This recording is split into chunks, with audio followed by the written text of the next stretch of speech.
Support comes from the Missouri Forest Products Association, providing more than 41,000 jobs in the production of wood pallets, railroad ties, white oak barrels, hardwood floors, and more.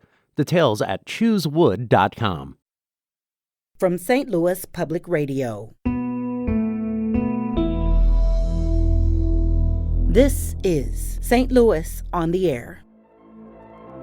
And I wasn't even necessarily trying for no-kill status. I was just transparent with the public, which they absolutely hated. Technically, if a shelter maintains 90% placement, it is considered no-kill. Mandy was an ideal employee, and that was the problem. When I signed my name on a euthanasia, I could back it up. They wanted her out because they didn't want anyone interrupting this political deal of privatization. And they're coming in, they have a 5-year, $15.8 million contract. It's an expensive Band-Aid. You were pretty concerned about what the government was asking the court to do. The idea that they can prevent, an attorney from sharing public documents is, it didn't make sense. I'm Emily Woodbury. St. Louis County runs one of the largest open admission animal shelters in a region where pet overpopulation has reached overwhelming proportions. The shelter's been embroiled in controversy for the past 5 years, with employees, volunteers, and community members calling into question the shelter's ability to maintain decent living conditions for its residents. Critics also point to less than ideal working conditions for employees and volunteers, and the shelter's policies towards things like euthanasia. Recently, the county signed a 5-year, $15.8 million contract for a services agreement between the county and a nonprofit called the Animal Protective Association of Missouri, or APA. Both parties hope that conditions at the shelter will improve under APA's operation. They're expected to take over operations by the end of this year. Even with a nonprofit coming in, the county's still defending the shelter against lawsuits from former staff and pet owners. This summer, that defense reached new intensity as the county sought a gag order against lawyer Mark Pedroli, who's issued multiple lawsuits against the shelter. And he joins me now. Mark, welcome back to the show. Thank you. I appreciate it. Also with us is Mark's client, former shelter manager Mandy Zatorski. She runs the Missouri Canine Friends nonprofit rescue and Mandy Canine, which is a training organization. She's suing St. Louis County for her termination from the shelter a couple years ago. She alleges she was fired in retaliation after reporting misconduct and criticizing the privatization process. Thank you for coming in today, Mandy. Yeah, no problem. So there's so much to unpack here. The lawsuits that Mark has filed against the county's shelter are smaller pieces of a much larger story about the county's years-long struggle to maintain this shelter.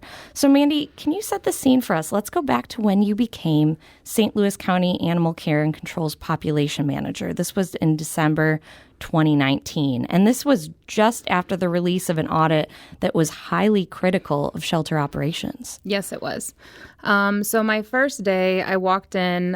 It was very overwhelming. I walked into several staff turning in their resignation notices. I walked into over 400 animals in the building.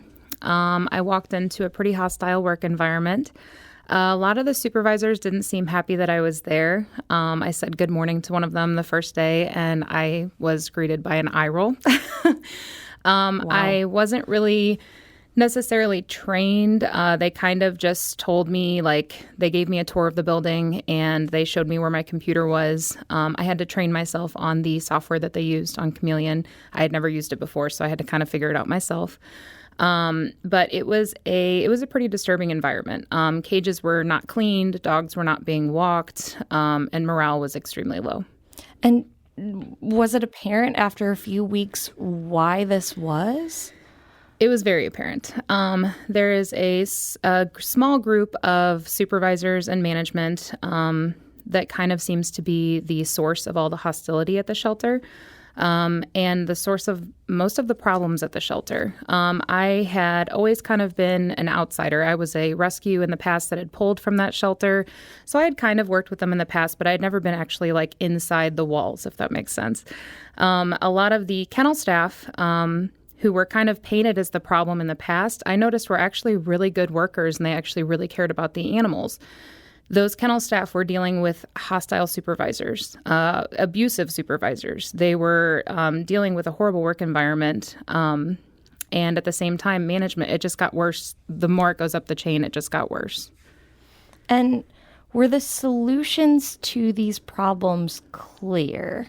The solutions were pretty clear. It wasn't even just the staff that had issues. It was also a lot of volunteers would stop volunteering because they couldn't handle the hostile environment. Rescues, when I first started, rescues had refused to continue pulling animals from the shelter. Nobody wanted to work with ACC. The solution, in my opinion, is honestly getting rid of the problem management. And during your tenure, the county was, kind of knew these issues were happening. They were looking for a solution. And one of the solutions they pulled was to possibly privatize the shelter operations. What were your thoughts on that at the time? So when I first came in, and at the same time, they had protests and people going to county council meetings and everything too. So they were definitely in hot water. When I interviewed, I specifically asked about the privatization because I did not want to put my business on hold and my nonprofit on hold if I was going to take a career path that my job may disappear in a few months. They said that as long as everything was getting better, that no, that wasn't going to be on the table. Like, it was talked about, but it wasn't like their plan. That's what they told me in my interview. A month in, they told me, yes, the privatization is happening. Now, at the same time, we had taken that over 400 animals number and it went down into the 150s. We had a no-kill status at that time already. I had rescues pulling from us again. We were getting more staff, so things were getting better. And my big question was, why did you even hire me in the first place to fix things? Like, did you not think I was going to fix things? But why did you hire me to fix everything and then tell me a month in that my job might not exist in a few months? Because I wouldn't have taken the job in the first place. If you were going to privatize, just privatize. So that was kind of where I started questioning the background. It wasn't until a management meeting that I was told, when I kept asking, why are we pushing privatization so hard when, you have staff coming in, things are getting better, we're doing really well. I was told the reasoning was political deals have been made, and it was an election year. Political deals for the bid for what nonprofit would come in to help. And at the time, they did mention to organizations that they were kind of already on the radar. So you started speaking out. I did. And what happened next? I was told to quit rocking the boat. I was told that there was a target on my back. I was told to play nice with the supervisors. Every time that I would try to pretty much do my job, or every time that I was transparent, I was told to quit rocking the boat or to stay in my lane. They changed my job description twice. Every single time I would bring anything up in the management meetings about, one time I actually said, if you guys want people to stop saying bad things about us, we need to stop doing bad things. So I was not very liked by the management team. I pretty much, several times, I had a resignation letter saved on my computer. I was ready to quit several times. The only reason I stayed as long as I did until they actually terminated me was I stayed there for the staff, the volunteers, the rescues, the taxpayers, and the animals. Because I felt like I was pretty much a wall between, the horrible things that were happening. I had to protect the animals and the staff and everybody else from this hostile management team. So in December 2020, a year after you started at the St. Louis County Animal Shelter, you were terminated from your position. And your attorney, Mark Pedroli, who's here with us today, he filed a lawsuit on your behalf saying your First Amendment rights were violated in that firing. Mark, I'd love to hear you talk a little bit about what Mandy's case is here. Sure. So this is a classic whistleblower type case, an employment discrimination and a whistleblower type case, where you have somebody who, as Mandy said, she was hired, she went in, and she spoke to the county council. She spoke in public. She advocated on behalf of a particular position, and she was internally punished. And retaliated against for taking a position that she did. And her position was against privatization. Now, as we all know, privatization has been a topic in St. Louis and the whole region. We've just dealt with an airport privatization debate where some politicians and some people took one side and some people took the other, and everybody spoke out about it and let them know their position. Well, the same was true here. It was on a lesser scale. Obviously, not as many people knew about this privatization, and frankly, parallels I don't think were drawn in the media between the privatization effort in St. Louis County and also the privatization effort in St. Louis City. But they are similar in the regard where these are government functions that they were going to basically let someone else run. And in this case, they were charter government functions. So we have Mandy Zatorski, coming out and saying, I'm opposed to this, as were a lot of employees internally at ACC. But because Mandy was such an effective leader, Mandy was an ideal employee, and that was the problem. That's the problem they had the most. She wasn't a wallflower. She had people who they believed followed her. They thought she was a leader of ACC. She was smart, she was effective, and she was a good communicator. And that's why they put a target on her back. That's why they got rid of her. They wanted her out because they didn't want anyone interrupting this political deal of privatization. That violates the law. And Mark, where is Mandy's case currently? Where does it stand? So the case is filed, and we're conducting written discovery right now. That means we're exchanging information between St. Louis County and the plaintiff. So we are essentially receiving information that we didn't have prior to the lawsuit, which is one of the benefits of filing a lawsuit and conducting discovery. So we have emails, text messages, and communications between and among some of these parties, which I believe essentially is a smoking gun that shows that they were frustrated with Mandy speaking out. They were frustrated that Mandy went and spoke in front of the St. Louis County Council against privatization, and they were building a case in order to retaliate and terminate her. We're talking this hour with attorney Mark Pedroli and his client, former St. Louis County Animal Shelter Manager Mandy Zatorski. They're suing St. Louis County Animal Care and Control on the grounds that the county violated Mandy's First Amendment rights. And Mark, you're not only representing Mandy, you also filed a lawsuit on behalf of Aaron Bolfin in 2019. This was just before or just as Mandy was starting to work with the shelter. Tell us a little bit about Aaron Bolfin's story. So Aaron Bolfin's story is another classic case of bad government, and it sort of fits in the mandate of our organization, the Sunshine and Government Accountability Project. This is sort of on the government accountability side of that. So she brings in her dog for a 10-day quarantine, and within an hour or so, that dog was killed without her knowledge. She came to pick up the dog the next day. I mean, this is their family pet, a beloved pet, and the dog, they told her the dog was killed. They didn't abide by their own policies. They internally knew that they didn't abide by their own policies, and so we filed a lawsuit, Fourth Amendment constitutional taking. So when they killed her pet, that's a seizure under the Constitution, and it was the government performing the function. So we sued. We're in litigation now. We actually have a trial date coming up on that, I believe, in mid-January.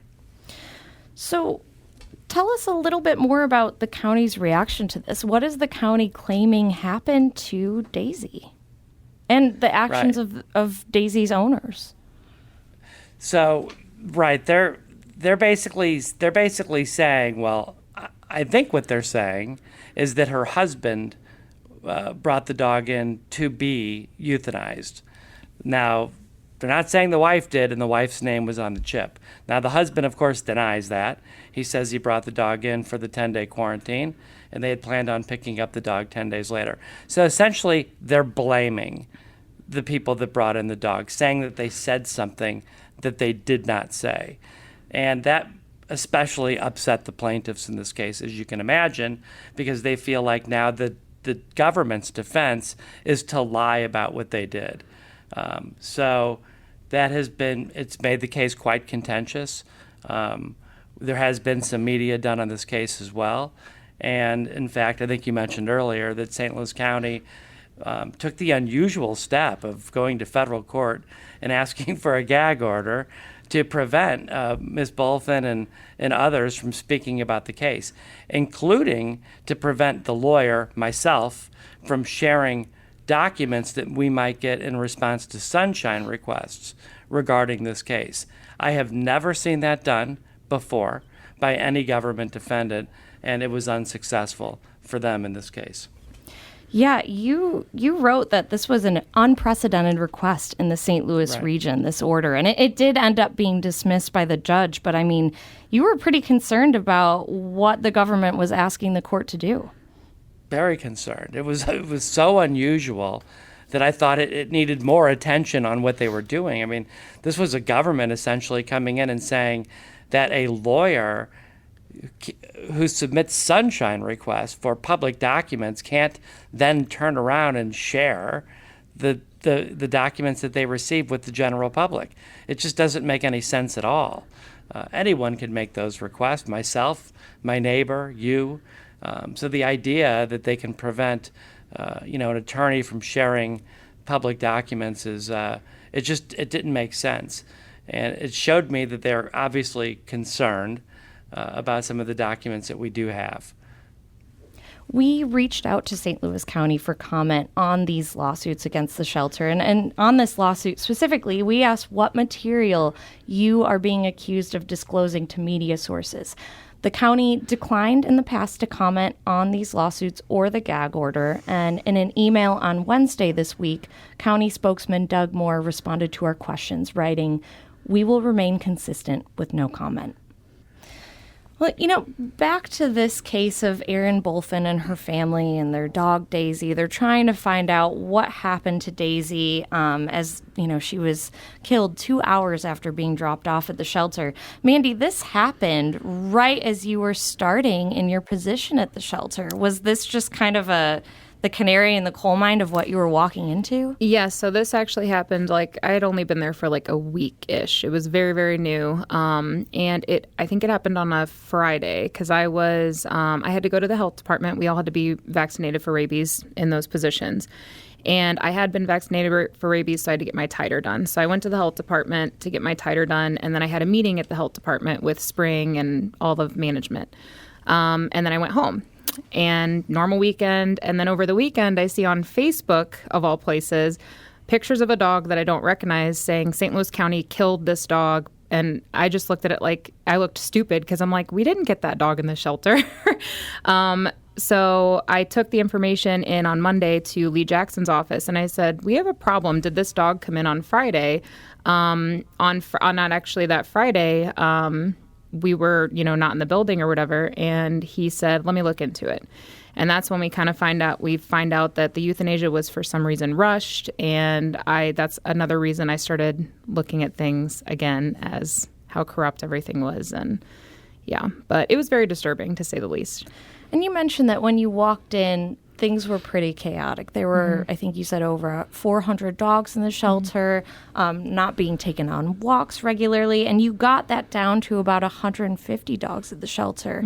And then you were terminated in December 2020. Do you know from kind of keeping in touch how things have been since December 2020 when you left? It has gone right back to what it was before I started. I've done several sunshine law requests on walking logs since I've been gone, and walking logs are blank again. Dogs are not being walked. I'm still in touch with several volunteers and staff who I will keep anonymous. Conditions are literally right back to where they were, and they pretty rapidly declined. Right after my termination, they had a mass exodus of staff, and it just went right back to square one. So all I keep telling myself is during that year that I was there, I saved as many lives as I could. For a year we had things running great and everyone was happy. We were getting things back to where they should be. And that's all I can kind of tell myself to make myself feel better when I see how bad it is again, that I didn't waste my time when I was there. The main issue with the privatization that a lot of people don't see is not only is it very, very expensive for taxpayers, but what they're kind of not disclosing to the public is this privatization only contracts out parts of the shelter. And the parts of the shelter that they're contracting out do not include those managers and supervisors. So the people that are causing all the problems at the shelter will still be there, and they'll still sit in their office, and they're still going to get their county checks. We're just going to pay more money to have another organization come in and do what we've already proven can be done without privatizing. And this other organization, again, is the Animal Protective Association of Missouri. This is a nonprofit. And as you mentioned, they're coming in. They have a 5-year, $15.8 million contract for a services agreement to help run the county shelter. They're not going to be doing animal control, for instance. They're expected to take over operations by the end of this year. You alluded to this a little bit because you mentioned that some of the supervisors that were causing issues in the past are still going to be in place. But do you have some hope that the APA will bring positive change to the shelter? I do love the APA. I think they're a great organization. Actually, one of my subordinates that quit right after my termination, she works at the APA now, and she's great. I value her immensely. The APA is great.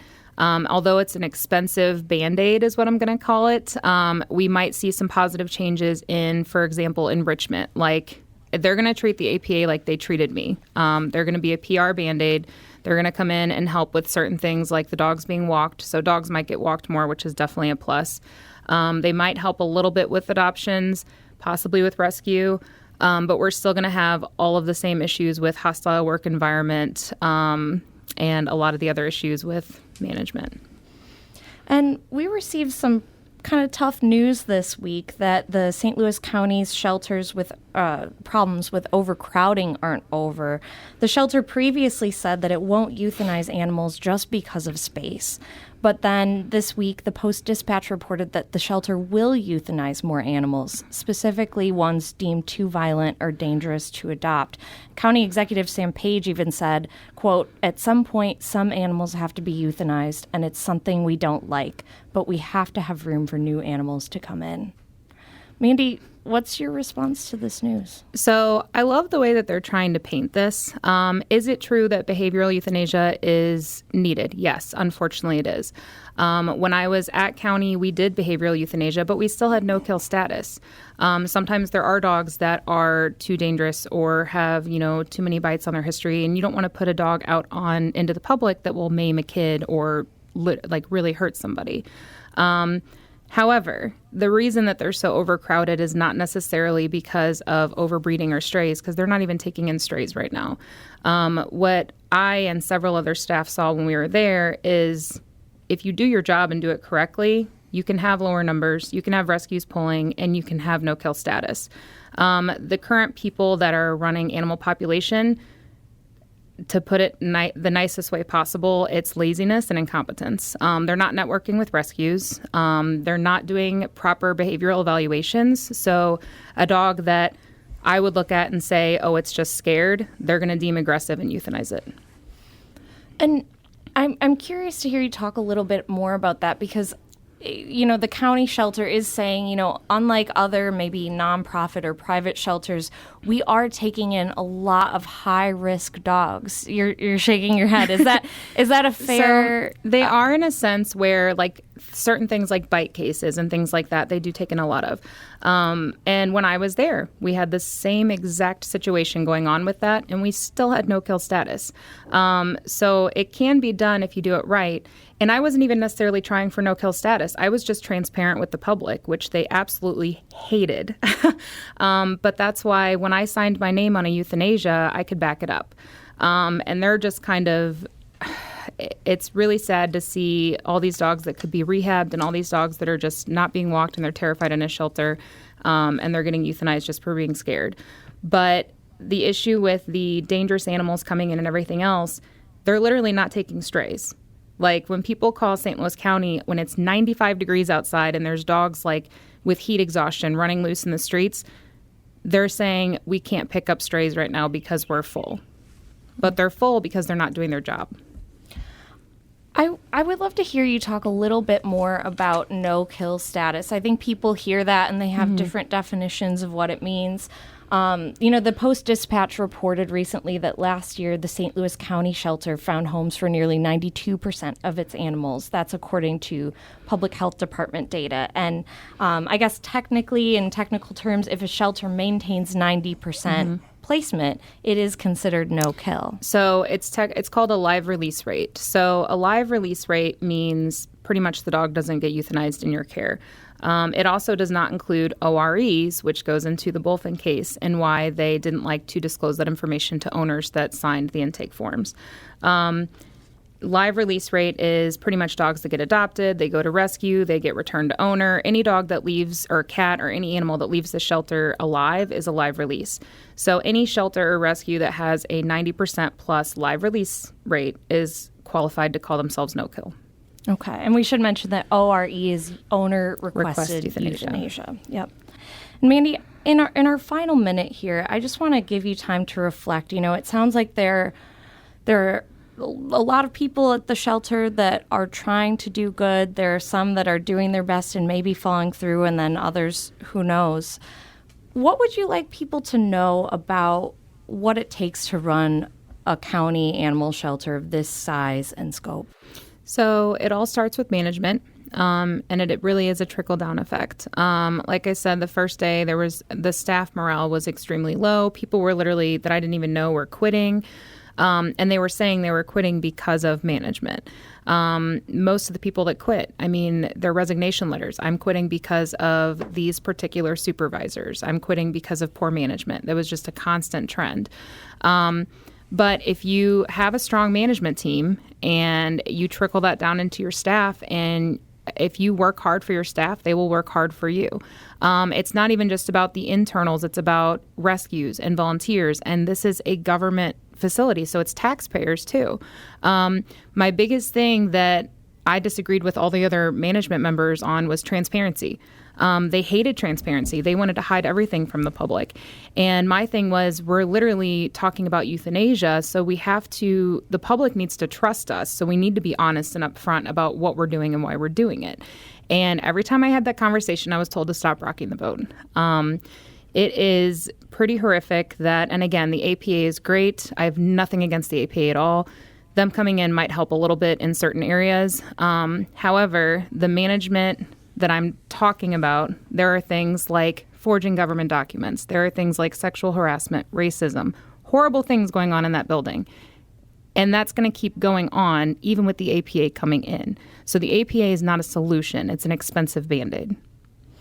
Well, Mandy, you're pretty busy now. You run Missouri Canine Friends, which is a nonprofit rescue, and the training group Mandy Canine. But would you ever consider going back to the county animal shelter? No. They could offer me $500,000 a year, and I would say no. Well, Mandy, thank you so much for joining us today and sharing your story. Thank you. Mandy Zatorski worked as a St. Louis County Animal Care and Control Manager from December 2019 to December 2020. And attorney Mark Pedroli is representing Mandy Zatorski and a second client, a pet owner, in lawsuits against the St. Louis County Animal Care and Control. Mark, thank you for joining us today. You're welcome. Pleasure to be here.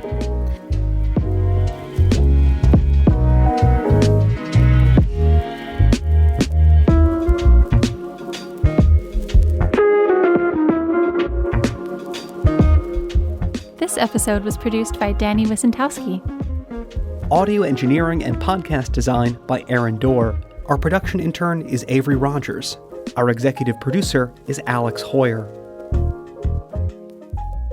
St. Louis on the Air is a production of St. Louis Public Radio.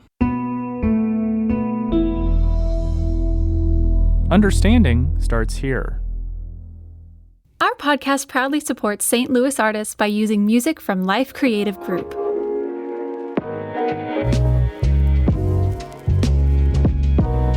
Do you find yourself regularly listening to episodes of St. Louis on the Air?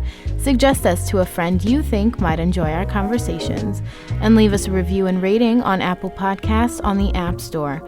It's the simplest way to help people discover our show. Thank you.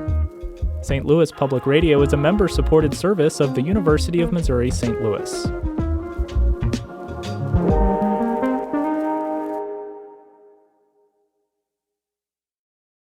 Support comes from the Missouri Forest Products Association, committed to conservation and careful management of the state's forests to make them more resilient and better habitats for wildlife. ChooseWood.com.